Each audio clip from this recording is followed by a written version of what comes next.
Yeah, it's your boy GGPG, man, Gorgeous George, and I just jumped off the porch with Dirty Glove Bastard. Y'all got that? Already. You gotta learn how to let it go. Never let nobody tell you who you are. Stars ain't really that. All right, today we got Gorgeous George jumping off the porch with us today. Already, man. How you feeling today, gang? I'm good, bro. I'm on the porch. For sure. It's a pleasure to have you on the porch with us today. Already. So tell me what you out here working on in Atlanta? Networking, really, you know what I'm saying? Trying to solidify my foundation with this new distribution label I started called Sonic Distribution. You know, as well as pushing my own artistry and the artists that I got with me. That's real. Yeah. So how often do you get the chance to come out here? Every chance I get, you know, pre-COVID, I was out here every other month, but you know, when they start making people wear that mask and all that, I don't really get down with all that. So, For sure. Yeah. So how would you describe life back at home in Houston, Texas? Versus or just how I would describe it? How would you describe life? It's hustle time, man. You know what I'm saying? Either you in the loop or you out the mix. You feel me? So it's like either you part of something or you a part of nothing. But either way it go, man, you gotta have some hustle, man. You know what I'm saying? We not like on the East Coast, they got like subways and transits and all that. Ain't like that down there. You feel me? It's like you gotta really get your hustle on, cause by the time you 14, if you ain't got a car, you ain't doing nothing. You feel what I'm saying? So it's just real hustle town. Houston hard heads and hustle town, that's what it is. Damn, young niggas having cars at 14? Yeah, I got my first whip at 13. Damn. Yeah. That's real though. Yeah. So how would you describe your childhood coming up out there in Texas? Shit. Yeah. My childhood growing up was just, you know, I ain't really had no childhood, bro. You feel me? Like I had to get out the mud early, man. I left home at 11. Never went back. I mean, we come from, you know what I'm saying? I tell people all the time, man, we was barefoot in flood waters. Man, you know what I'm saying? We was in, you know what I'm saying? I come from the bricks, which, if anybody know Houston, that's Garden City, man, the bricks. And we ain't have it good, so, you know, I knew my mom having 3 boys, you know what I'm saying? I was a problem, you know, because 3 boys, we eat a lot. So I left home at 11, bruh, and never went back. Straight up. Yeah. So when would you say you jumped off the porch? At 11, bro. You know what I'm saying? Yeah. I was off the porch at 11, man. I was homeless from 11 to 13, playing guitar downtown, you know what I'm saying, just to get some food, and you know what I'm saying? So it's like, I used what I learned growing up, because I played guitar and piano in the church house, and I used that when I got on the streets to actually feed myself, you know what I'm saying? That's real though. Yeah. So what would you say is the biggest life lesson you learned growing up? Show love, but don't be over. It's good to show love to people, but just because you show love to people don't mean you gotta leave yourself vulnerable. That's what I learned, you know what I'm saying? Because love is one thing, but being vulnerable, that's ignorance. You know what I'm saying? I always peep your scene, man. I always understand, you know, because I give a lot to people that don't even expect nothing back. But when you do it and you expect something back, that's when you're leaving yourself vulnerable. You know what I'm saying? So if I do something for you, it's because I got love for you. And whether you do something back for me, I don't really, that ain't what I'm doing it for. I'm doing it because that's what I got to give, you feel me? For sure. My blessing's gonna come a different way. Yeah. That's real. So let's talk about it, man. The pimp culture down there in Houston. How would you explain it in your words? It's real, you know what I'm saying? Like, don't ever underestimate the power of the pimp, you know what I'm saying? The power of the P, like, people don't understand, man. Being a pimp just really means you conversate to get your bread. So it's, the letter P has been associated with, you know, the low-level street pimps, but a pimp is a preacher, is a pastor, a pope, a president, anybody who get paid because of their oratory, you feel what I'm saying? You think Barack Obama wasn't a pimp? Come on, man. He went around the whole country asking for donations, you know what I'm saying? And contributions to his cause, you feel what I'm saying? And we donated enough money to get him to become the president. For sure. That's pimping. That's what it is. People think it got to do with prostitution, but that is not what pimp. Prostitution is prostitution. Pimping is a whole nother thing, man. It's a lifestyle. Pimp means positively influencing many people. So when you're a positive influence, when you're trying to better a situation, you're trying to better your situation, that's what pimping is. A lot of people pimping don't even know it. You know what I'm saying? They think all the the color shoes and the fly hats and all that and the drip, that ain't really pimping. That's clown shit. You feel what I'm saying? Like that ain't really pimping, man. Pimping is in here. You feel what I'm saying? Either you is or you ain't. For sure. Yeah. So how do you feel about the new age kids nowadays talking about they pimping, but you come from the roots of this shit, you know what I mean? They don't understand what they talking about. Yeah. God bless their heart. You know what I'm saying? Like they really don't understand what they talking about. But I let them talk and I let them do what they gotta do, you know what I'm saying? Because that's how they feel. I don't rock the boat, I let it float, you know what I'm saying? I'll never knock another man hustle because it wasn't mine. So if that's how you get down, that's how you get down. But where I'm from, man, that clown, man, that ain't really what it is, man. Right. Your mind gotta be strong. You feel what I'm saying? And when you out here doing crash dummy stuff, your mind not strong. So, nah, I let them have it, but that ain't what it do. You ever try to get them young niggas like gang? I try to, but let me tell you something, man. You can't force feed nobody nothing. You know what I'm saying? Either your mouth open or it's closed. And when your mouth closed, I ain't trying to jam nothing down your throat. You know what I'm saying? You ain't my female. You ain't my mama. You know what I'm saying? I ain't gotta take care of you like that. But if you listen and you got your ears open, but see, if people don't understand, man, you can't just listen with your ears, you gotta listen with your heart. These are two types of listening, you feel what I'm saying? People listen with their ears all the time. But if you understand anything about the human nature, we all vibration. So if your vibration ain't matching mine, I can't even really talk to you. Yeah. Yeah. Straight like that. So when would you say you started making music? I started making music since I was alive, bro. I started in the church house, really. You know, my people are singing evangelists. That's what they do for a living.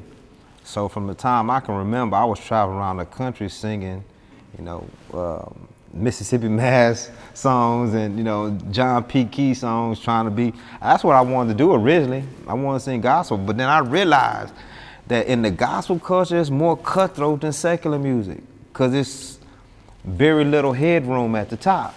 Yeah. And it's cutthroat, bro. Yeah. Yeah, so I've been doing music since then, man. Like I said, I play instruments in the church house. And then as I got older, I started realizing that, you know what I'm saying, I just wanted to make music, no matter what kind of music. Yeah. So who would you list as some of your musical influences? Really, it was a lot of gospel people, John P. Key, but then, you know, it's a lot of them, man, from Prince to anybody who was a musician as well as an artist. I listen to those cats, you know what I'm saying? I listen to a lot of stuff people probably wouldn't even know, like, you know, I'm talking about like the Doors and, you know, just crazy stuff, because it's not just about hip hop with me, man, because I think hip hop is an infusion of all music. Because as you grow up, you listen to things, and then when you can regurgitate that into something else, that's what hip hop is. You know, because all our music really is sampling and taking from other things and making it our own. Yeah. So yeah, I could say, man, Prince was a major influence, man. I really got down with what he was doing. That's cool. Yeah. So when would you say you decided to take music serious full time? When I signed my first record deal, yeah, I was 14 years old. I signed my first record deal. I was signed to Scarface. He signed me. That's I met cool. him. Yeah. We snuck into a club. Well, really, we finessed the photographer to let us into a club.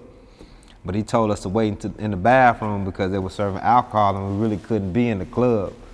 And so Scarface just came in the bathroom, man, I gotta take a piss, man, you know, woo woo. And the dude was like, man, you gotta listen to these cats sing, you know, because I started singing R&B before I started rapping. And he was like, man, I don't wanna hear no damn singers. They don't rap or nothing. You know what I'm saying? He was trying to be hard. And then we bust out a Curtis Mayfield melody, harmony, blew him out the water. And he was like, man, I'm finna sign you boys. 6 months later, we had a record deal. That's cool. Yeah. 14. 14. So we 14, right? Mm-hmm. Just signed with Scarface. Yeah. How would you say your life changed right after that moment? Really, it didn't change right at that moment, because just because he signed us, we wasn't in a better situation initially. My life really changed after we had been signed for a while, and really it was just I say it was a coincidence, because we did, I don't know, a lot of cats, y'all can Google it, man. The World is a Ghetto came out in 1996. Jodeci was supposed to do that song. But prior to that song being recorded, I think like a couple of weeks, Jodeci disbanded and broke up. And Scarface, with his trying to push us in the right direction, got Jay Prince and allowed us to sing on the hook. And when that song hit the radio, man, that's when life changed.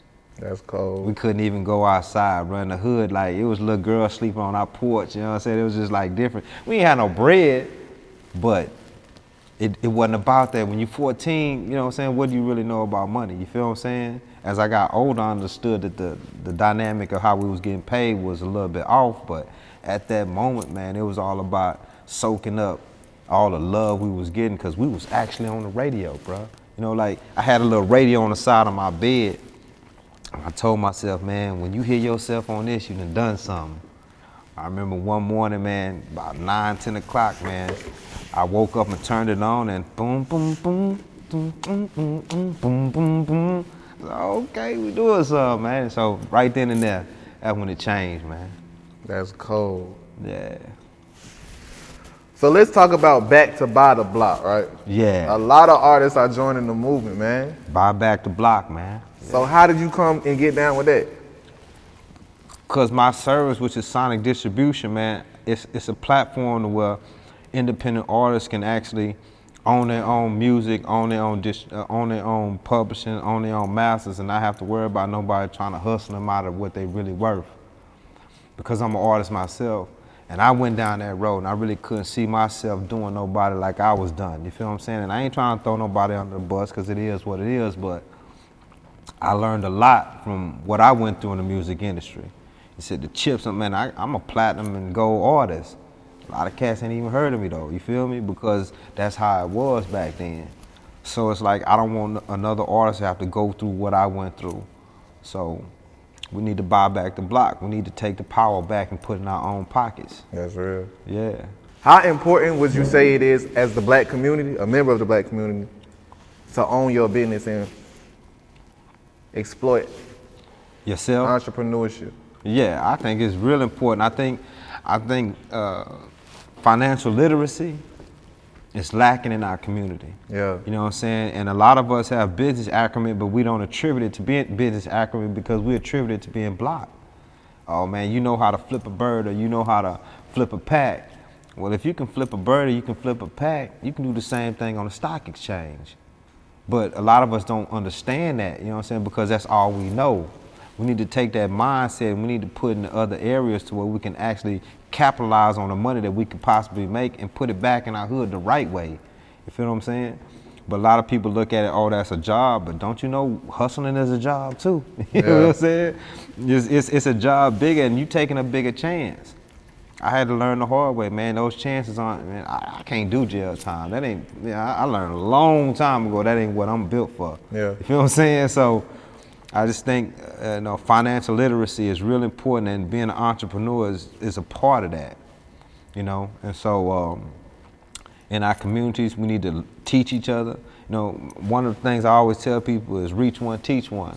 If you know a little something, you share what you know with the next person, and they know a little something they share with you, man, that's called the wheel of profit. You know what I'm saying? Because money don't make money till money go around, you know? So they say the profit's gonna come back, but they misspelled it. It's not with a PH, it's with a FIT. You know what I'm saying? Because profit is in your pocket, man. You know what I'm saying? You can move and motivate with that. That's real. Because you gotta really look at it, man. We in a monetary society. You feel me? Like back in the day, you know, you probably could go fish and hunt, but now you need a fishing license just to fish. You need a hunting license just to hunt. We can't even feed our family with our money. You feel what I'm saying? So it's like we really need to understand that financial freedom comes from us taking back our own. Yeah. And hip hop is us. You feel me? So that's what it's about with me. That's real. Yeah. And so who are some of the artists that you got on your roster right now? Right now, man, the cats you see behind me, man, the Pack Boys, the Young Timo. I got more artists, but these are the ones that I'm really adamant about because I feel like they hunger for the game is what it should be. You know, a lot of people got talent, but they not hungry, you know, because they too they smelling they self, you know what I'm saying? Oh, I'm this, I'm that. Well, just because you this, you that, don't nobody know who you is, homie. You feel me? So, but these cats right here is hungry enough and humble enough to understand that it take a lot to get to the top. You gotta have thick skin to win. You feel what I'm saying? You can't be all soft and afraid of cameras and afraid to get out here in traffic, man. You gotta come out the highs. Yeah. And so these cats coming out the house with me, man, and that's what we doing, man. So Young T-Mo, the Pack Boys, y'all look out for them, man. We're gonna drop something real soon. For sure.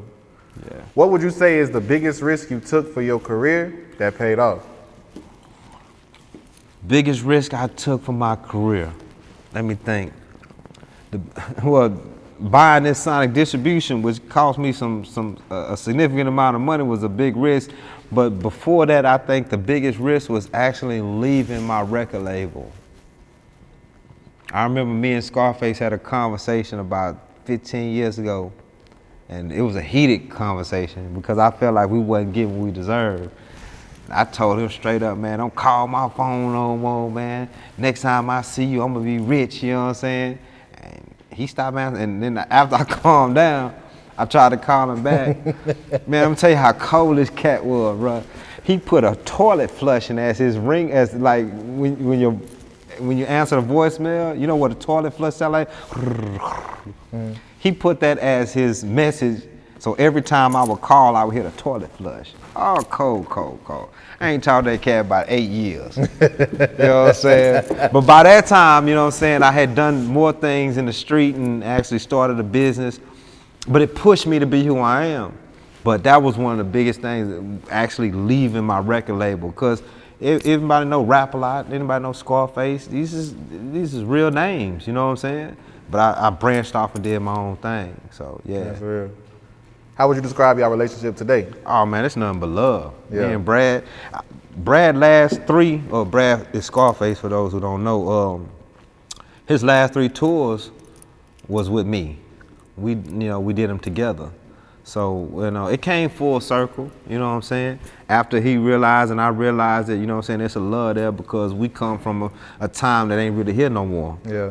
You know what I'm saying? And we started working together. We went on the road. We did the Icon tour and a couple of other tours. And yeah, it's love now. That's real. I mean, Speed Dial, I just talked to him the other day. Yeah. He got this House of Blues event, his farewell tour that we actually putting together right now. So, yeah. That's cool, man. You also mess with a lot of other Texas legends like Slim Thug. So how did you get connected with those types of people?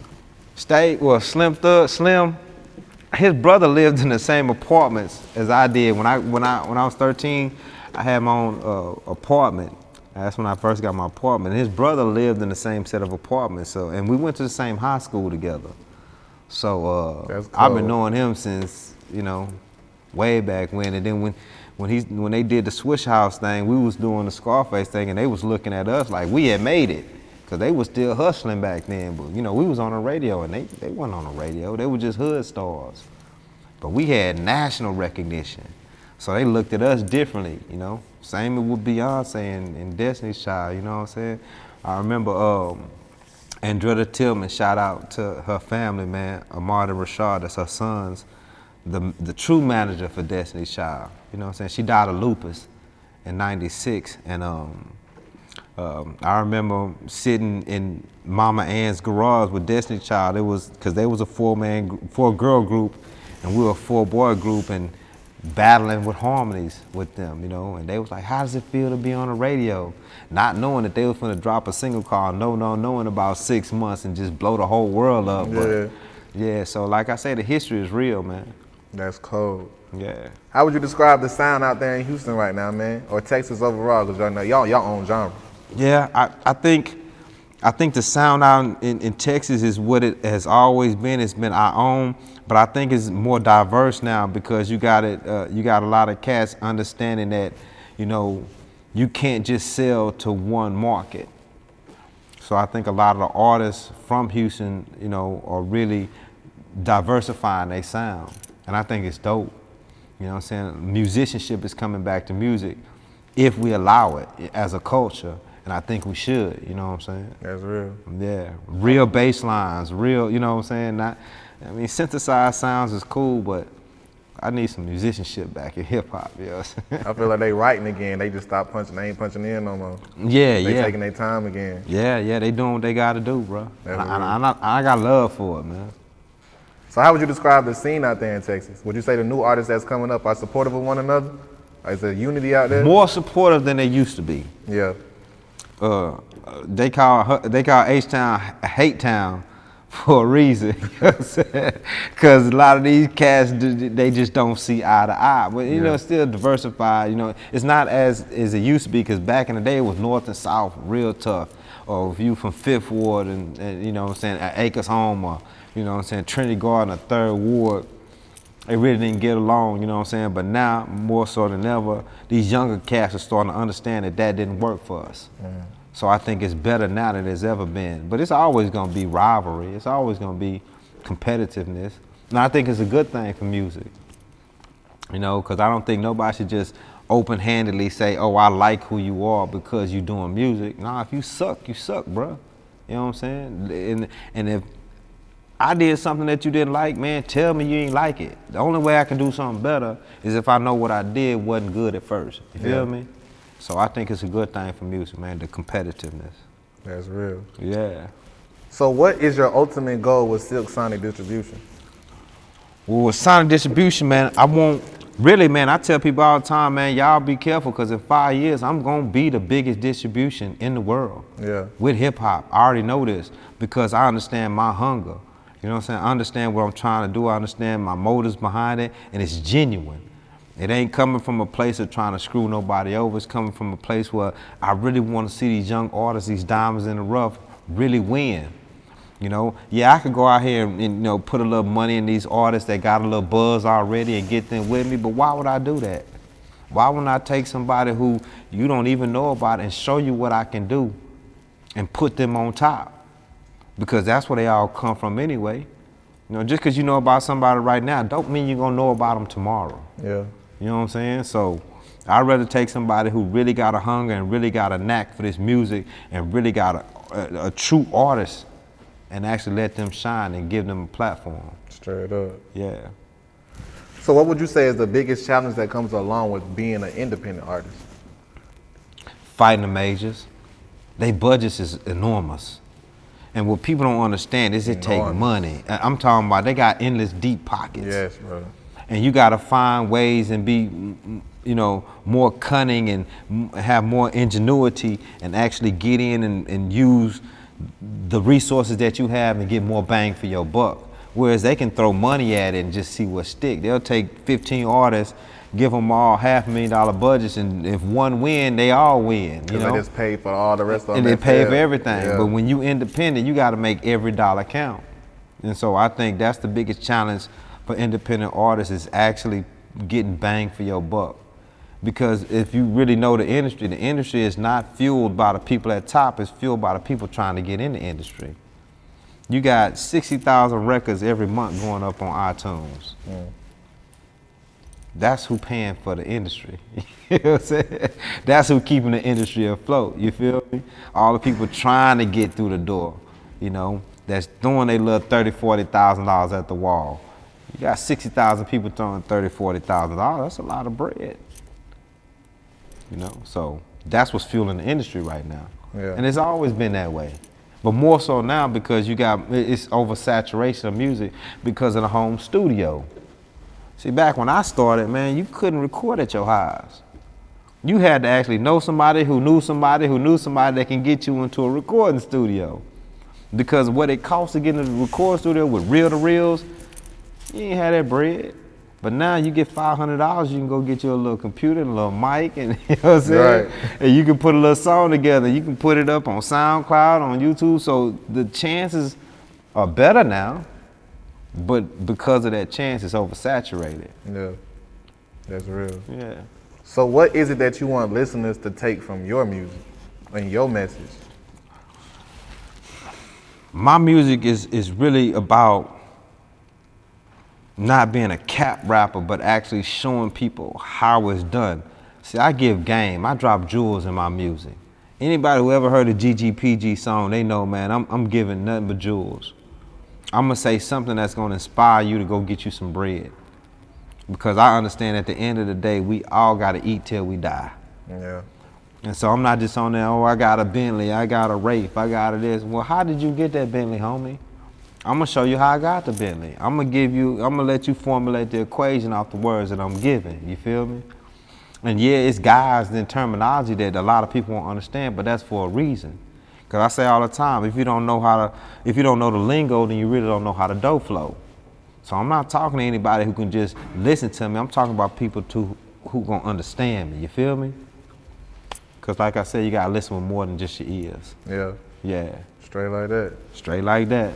So what else you working on right now, man?